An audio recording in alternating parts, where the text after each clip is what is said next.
Bienvenue. Aujourd'hui, on se penche sur des documents très intéressants concernant la sécurité des mots de passe. On va regarder ensemble les techniques de craquage, l'authentification, notamment chez Microsoft, les différentes attaques possibles, les outils utilisés. Bref, l'objectif, c'est de bien comprendre où on en est sur la robustesse, mais aussi les failles des mots de passe. Et pour commencer, une idée un peu contre-intuitive. Pourquoi une phrase longue, toute bête, serait plus sûre qu'un mot de passe court et hyper complexe?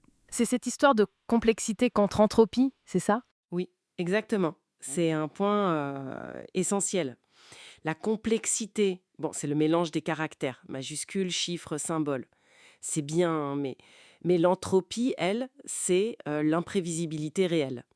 Et ça, c'est surtout lié à la longueur. Un mot de passe court, même très compliqué, genre PAT55WORD, ben, il n'a pas tant d'entropie que ça. Une machine peut le casser par force brute relativement vite. Ah oui.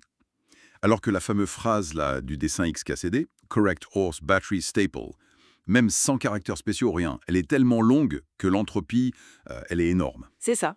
Il faudrait un temps fou, des années, des siècles peut-être, pour qu'un ordinateur la trouve en testant tout. D'accord. Donc c'est vraiment l'entropie et donc souvent la longueur qui est clé pour résister aux attaques de force brute. Pour la force brute pure, oui, absolument. La longueur, c'est souvent le meilleur rempart. Cela dit, attention, les attaquants ne font pas que ça. Les sources parlent beaucoup des attaques par dictionnaire. Ah oui, ces listes énormes, avec des mots courants, des noms, et surtout les mots de passe qui ont fuité, c'est ça, hein. Ça doit être gigantesque comme données. Ah ben oui, on parle parfois de téraoctets, hein, des milliards de mots de passe potentiels testés très vite. La force brute pure, elle, tester toutes les combinaisons, ça devient quasi impossible pour les mots de passe longs. Enfin, avec les ordinateurs actuels, parce que les sources alertent sur une menace future, l'informatique quantique, Hmm, qui pourrait en théorie tester beaucoup de possibilités en même temps. Et puis il y a aussi l'IA, le deep learning, qui améliore les techniques de devinette, si on veut. d'accord. Ce qui nous amène à la question où et comment on stocke ces mots de passe.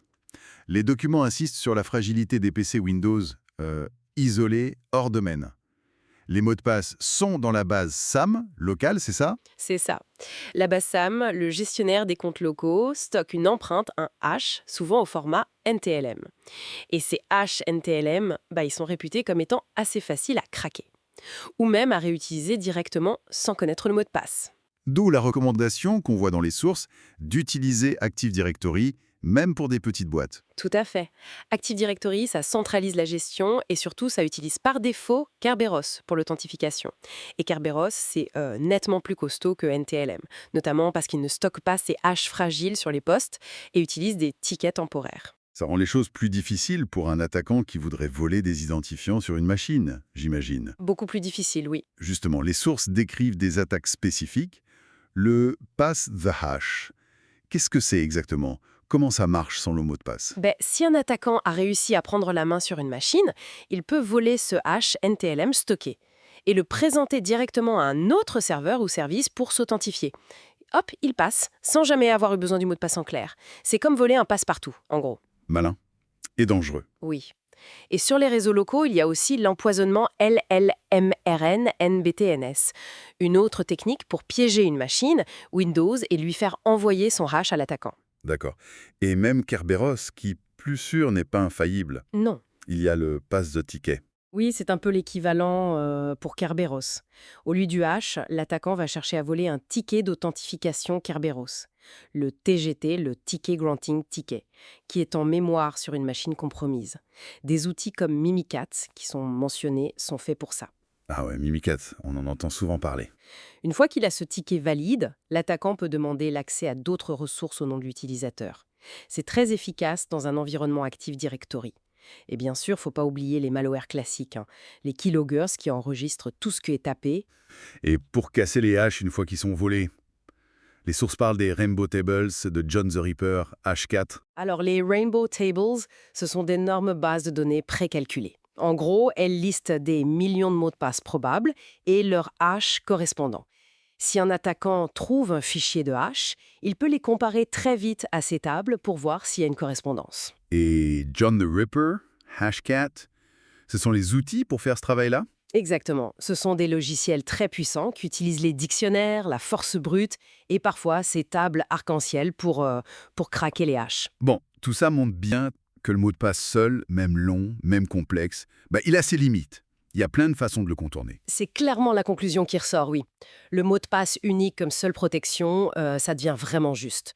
On s'oriente de plus en plus vers l'authentification multifacteur, la MFA. C'est-à-dire, Combiner quelque chose qu'on sait, comme le mot de passe, avec quelque chose qu'on possède, un code sur le téléphone, une clé USB sécurisée, ou quelque chose qu'on est, empreinte digitale, reconnaissance faciale, etc.